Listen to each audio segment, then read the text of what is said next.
hot take. I'm so excited for warmer weather because I hate wearing socks. You hate wearing socks? I hate socks. Really? Yeah, I like my feet to be free. Like walking barefoot is like my jam. I like to walk everywhere barefoot. I'm looking forward to the freedom that Christ gives me with no socks. Our goal on this podcast is to know Jesus better and by the power of his Spirit do better so together we can be a little better. Well, welcome to A Little Better, and I cannot believe it. We are finally here at week 6, the 6th and final week of Who Is This Jesus? And glad you made it back to land the plane for this series. And I know it must have been important to you to close this series. I mean, we're glad that you did. And you closed the series with the question of the series. Yeah. Who is this Jesus? So, wow, you think it through, Drew. We actually shot this video the first day. Oh, really? So this was the first shoot. Yeah, interesting. Yeah, I always think things get out of order a lot when you shoot stuff. And I would say, probably assume people noticed it poured and rained on us. Yeah. Okay. Well, listen, got ahead of ourselves. Why don't you give us our sermon in 60 or 30, however you want to do it. You know, you did live half of it, but you actually did the whole thing, video. We've had guys the last couple of weeks who only had to pull it, for 15 minutes. No. You did the whole thing, Drew. Give us your sermon in 60. Well, we went to Caesarea Philippi. This was my first time at Caesarea Philippi, shooting there. And really what we saw is Jesus' challenge to remind us of who he is and who we are, right? That we are his church, and the church has never been about buildings. It's always been a movement in people's hearts to carry the message of hope into the darkness. And so we were reminded that the church is believers. It's not for believers, but it's for the world. And we're designed as the church to take the message of Jesus into the darkness. And then we landed the plane with 2 really important questions. One, do you know who Jesus is? And how do you define him? And how you define him is really important because you don't want to miss defining Jesus. And then secondly, if you know him, are you living his mission? Are you living out his call? So, excellent. Listen, this is not I often ask, what did you leave on the table? So what did you leave on the table for this message or maybe even for the entire series? Just stuff that you thought you might have been able to get to but couldn't quite. Yeah, I mean, anytime you're writing a series like this, I would have loved to done, 8 weeks, 10 weeks, right? I hate that. I've loved just watching the footage. I hope people have and just seeing it. I'm actually kind of sad. I got to go back to preaching, 30 minutes now too. So I would say overall, I wish we could have done more moments in Jesus's life because all of his story in the Gospels is revealing ultimately who he is to us. Right. So I would have loved to have done more there. With Caesarea Philippi, I feel like, I would have loved to gotten a little more into the church, how it's unstoppable, and how over the course of history, how the church has continued on, right? So we kind of skip ahead 1,000, 2,000 years to us.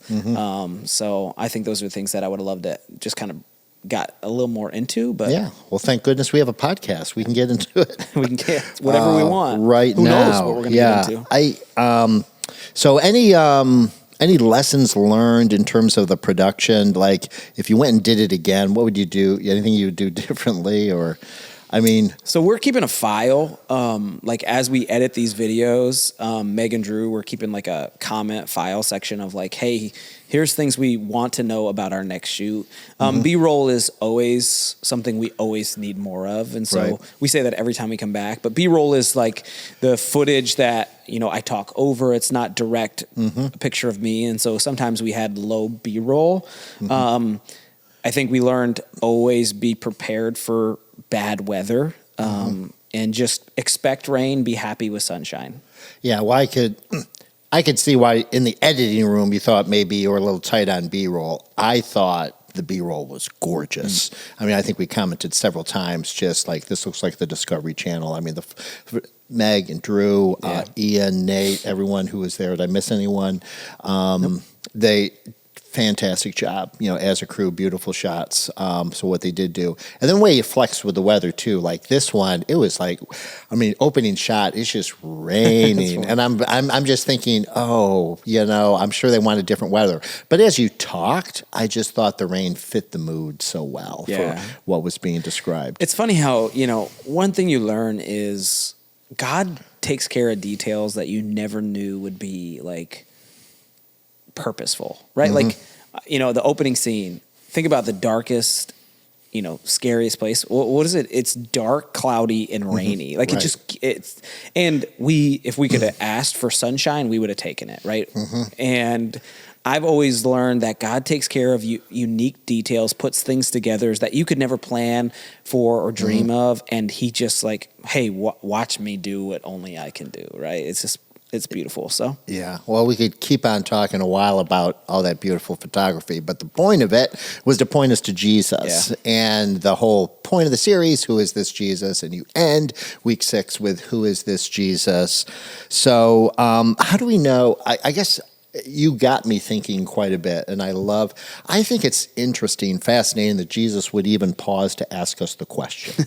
Just why doesn't he just boom it to us, tell us like who he is, but to sit, wait, and listen, with genuine interest for an answer. And if you're a skeptic, I get it, because this is just like breaks your brain to think that the creator of the universe actually even notices you, cares about you. And not only that, stops and asks and cares about your answer, to that question. And the risk is we can still get the question wrong, right? Yeah. The disciples mentioned other answers that people gave, that were wrong, before they got to the right answer. But it's amazing to me that Jesus would even ask us.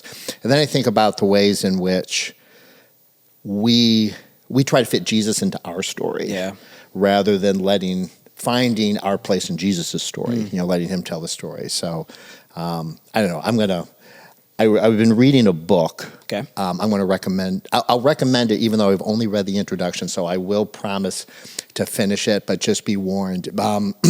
Tim Keller encouraged Christopher Watkins to write a book that he's just published a few months ago called Biblical Critical Theory. But it's all about just these. We've heard a lot about critical theories, but basically, a critical theory is a way to frame the world and to explain everything. Right?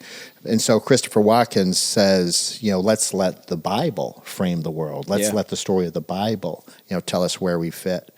So, and then he mentions all the ways in which we try to squeeze Jesus into our story, whether it's some Marxist Jesus of the 60s or some hippie Jesus, in the 70s, or a postmodern Jesus or a feminist Jesus or a social justice Jesus or something that serves our ends. It's just so easy to hijack it. How do we make sure we're not deceiving ourselves and turning Jesus into something he's not? Yeah, I think that's a very hard thing, right? Because I think the enemy is really good at, deceiving us and deceiving us into believing the truth when it's not the truth. And, it's fascinating. You say, why would Jesus even ask the question? I would say he asked the question more than once. He just did it in different ways. As I've studied Jesus' life throughout the gospel, I think everything he did was pointing people to this question, who am I? From his miracles. His miracles forced people to ask, who is this? Who is this guy who can do this, right? From the things that he said that like broke the status religious quo, it forced people to be like, who is this?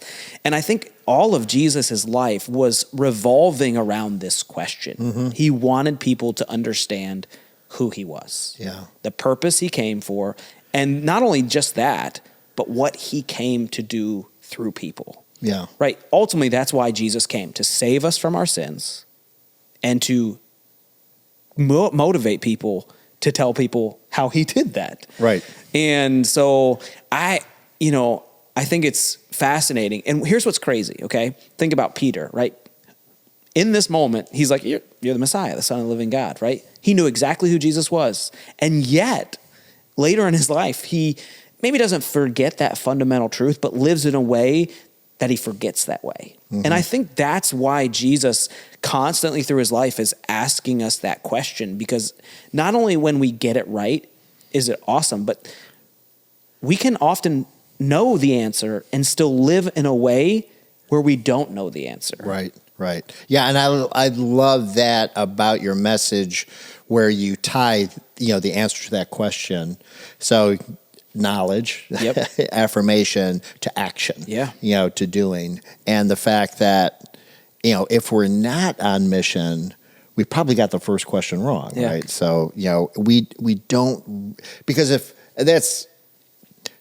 I'm not, and I'm often not, living in full conformity to the gospel, it's got to go back to I must not be seeing Jesus, for who he is. Because if I saw him and I believed it, first of all, I would pray a lot more. Yeah. I would depend a lot more. And I would, I'd have no other choice. I would, sell everything I had, sometimes that's the case, whatever, to do the mission, of Jesus. So how do you find, it's interesting to say, be on mission. But how do you find your place, in the mission? Any advice on that? Someone says, all right, Jesus is Lord. I want to spread this good news. That's a pretty broad and vague answer. Mm-hmm. Where do people find their place in it? I think really any place you go, right? Mm-hmm. That's the great thing about the gospel is, it doesn't have to be the strip club. Like, right. One thing I was nervous about is everybody leaving and be like, oh, now I got to go to the hood tomorrow and start sharing the gospel. I think God gives you a sphere of influence and you carry that message to that place God has you. There's no right or wrong place to take the gospel. I think you use your life as a beacon of hope wherever you go. And so whether that's where you go to work or where you hang out or the gym you go to or the places, they're all over our world is darkness. And we just need to carry that hope and that truth wherever we go, wherever God has us. And so I would say your place is where God has you until he moves you to another place. Right. And that's the belief and trust in providence, right? Yeah. This is ultimately his story and where we happen to be by providence. And you may well be derailed, right? There's so many people who think, this isn't the job I wanted, the place I wanted, or whatever, but there is a purpose for where you are. And everything you see as, mistakes might be part of the orchestration. But I love that in terms of just, reaching people where you are, because that's unique. Only you have that position and some credibility, hopefully, with those. Well, and when we do that, Brad, when we reach people where we are, the beauty of the gospel is when you reach somebody with the gospel, you basically multiply yourself. Because then that person, Lord willing, would go reach somebody else while you go reach somebody else. Right. And so it just multiplies and it spreads. That's what happened with the early church. They just went and preached the gospel and it multiplied fast because it was contagious. People were seeing the hope. And that's the hope we have for what we do is that, man, in our workplace, that somebody would catch who Jesus is. And out of that, we would partner together to share in our workplace, and that would catch fire. I remember a missionary talking about going into a culture, and that first convert was absolutely the hardest. Yeah. But once there was more than one convert there, then they start interacting with each other. Yeah. And you think about, they will know we are Christians by our love, see how they love one another. But he said that was when, they tell the gospel terribly. But what people saw was how their lives were changed and how they loved each other. So don't put a whole lot, don't get too freaked out, or, paralyzed by saying I don't have the words, because... And for me, the experience was doing an investigative Bible study at work where one guy basically, asked questions of me, about my faith. Yep. And he was the first one I started interacting with, but then we started interacting with others. And the thing was, people who would never listen to me listened to him. Yeah. Because they knew how his life was changed, and it was just like, what? You're the last person I would think would have any interest in Jesus or this stuff. Yep. And that was the fire. Then it was people were joining this Bible study. People were interacting. It was amazing things happened. Well, and when the church loses sight of that, right? What happens for the church so many times, and I'm guilty of this, is like when you don't see that happen in someone's life, eventually you just kind of grow numb. And when you grow numb, you become more about you than about someone else, right? And I've seen that happen in Christians in my own life, is we take the church, which is a movement for the world, right? We are the church. It's believers and it's for the world. What we do is we twist that and we make the church more about us, right? And we say things like this: well, the church isn't giving me what I want, right? Or the music is too loud, or I don't like the worship that they sing, or why isn't Jesus focusing on me and blessing me? All these things, we ultimately just take what God created for His glory and His adoration and His worship, and we make it about ours. Like we have to remember, I need to remember, the church is not designed to worship me, please me. It's designed to please Christ. Yeah. And it's so easy to fall into, to make the church for me, for what I want. And it was never designed to be that way. Yeah, it's a lifetime temptation. Yeah. I mean, we talked about it even before. It's just like we talk about making these incredible sacrifices and God using them, but why wouldn't we keep doing that? Right. And all the ways that Jesus puts us off balance or disorients us, and how necessary that disorientation is, right? I mean, think about the bravado that Peter had, right? He thought he totally got it. I think it was kind of interesting because I know you took it to the transfiguration in terms of Jesus revealing who he was. What's interesting to me is that didn't fix it for Peter. Yeah. You know, he was there for the transfiguration, and still, you know, he runs from the garden, he betrays Jesus, everything falls apart. It wasn't until the resurrection that he truly became, you know, the man who was willing to die, you know, for Christ and take the gospel to the world. And you know, it's funny that we're like, what's wrong with Peter? But that would be us, right? How many times does God move for us? And we're like, or we'd say, God, if you just give me a sign, and He's like, I gave you a sign already, and like that last one didn't work. Why? You know, I love Peter because he's me, right? You know, as much as I think I would be different, like if I saw Jesus transfigured, I would never go back. No, I would. Yeah. I was on a worship team at a previous church. You can be thankful I'm not on the worship team at this church. But the mantra was make mistakes boldly. Yeah. So I applaud Peter's courage to make mistakes boldly, because it is the way that God breaks us and rearranges us and makes something better. But yeah, we it's a picture of sanctification, right? And how gracious Jesus is towards us, right? He could have easily been like, Peter, seriously, you still don't get it? Get out of here. But He's so gracious, and He saw the end, right? He saw what Peter would become and how he would live, and how he would influence the early church in such powerful ways. Yeah. Okay. Anything else? I mean, I don't know why it takes me a surprise how well organized these things are, but so I love that we end the whole series on Who Is This Jesus, with Jesus saying, who do you say that I am? I was curious, for the next trip, do you have any idea? Is there other... I'm not even sure I've seen anything on the preaching calendar. I don't know. Is there anything else in the works? And we won't hold you to a promise here. Okay. But dreams, thoughts, what do you think would be next for another trip? A teaching trip. Believe it or not, I actually just emailed Right Now Media. We are, obviously, we're going to send all of our files to Right Now Media, so that should go public, I would think, within a month or two, where they share that with their audience. And we have begun to brainstorm of like what's next. I think we're going to shift a little bit away from Israel and go more to Turkey.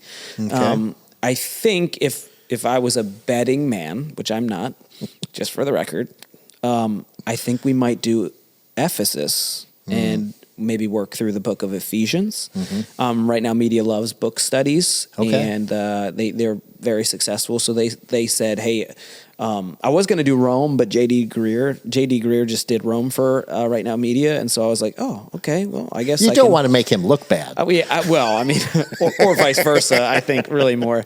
So Ephesus is a place they haven't had a book study. And so I think we might go to Ephesus. It's amazing. I've been to Ephesus. Yeah.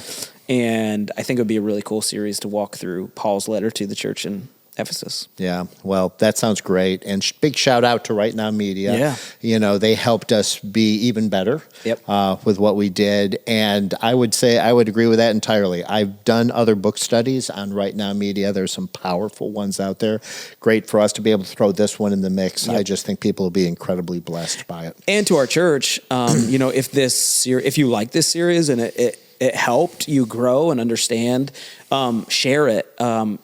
It sounds self-serving, but it is kind of self-serving. If you share it with your friends, tell them where to watch it on Right Now Media, it actually helps our church be able to go to Ephesus because Right Now Media will be willing to invest in it in another series. And so share this series with people, let them watch it. I think, one, for just their spiritual growth, but also to help us do this again for the bigger C church. So yeah, and the way analytics work and things like this, it's not self-serving. It's just like we heard the gospel so clearly in this series. You want other people to hear the gospel. That's right. So only do it if you're sincere about it. But I sincerely love this series. When you recommend it and share it with others, that catches fire. That's right. Online and gets out there farther. Well, listen, great job, you, the team, Nate, Jason, everyone who tagged. There's so many people behind the scenes working to make this happen, but just appreciate so much. I've been visiting groups, and they have been loving this series as they talk about it. Well, listen, thanks for joining us. That is the conclusion of Who Is This Jesus? But wait, you definitely want to come on back next week. Any preview of what's coming next? Yeah, we're going to do Subtle Sins of Society. So a series really of acceptable sins that we've allowed to linger in our lives. And so we're going to talk about things like consumerism and gossip and comfort. So I think it's going to be a challenging series, a series to maybe remove some blind spots in our lives. We also got PCD, so parent-child dedication, this weekend, and we've got Mother's Day coming up. So a lot of things swirling around in the life of our church. Public service announcement. Do not forget Mother's Day. But anyway, and come on back next week for week 1 of Subtle Sins of Society.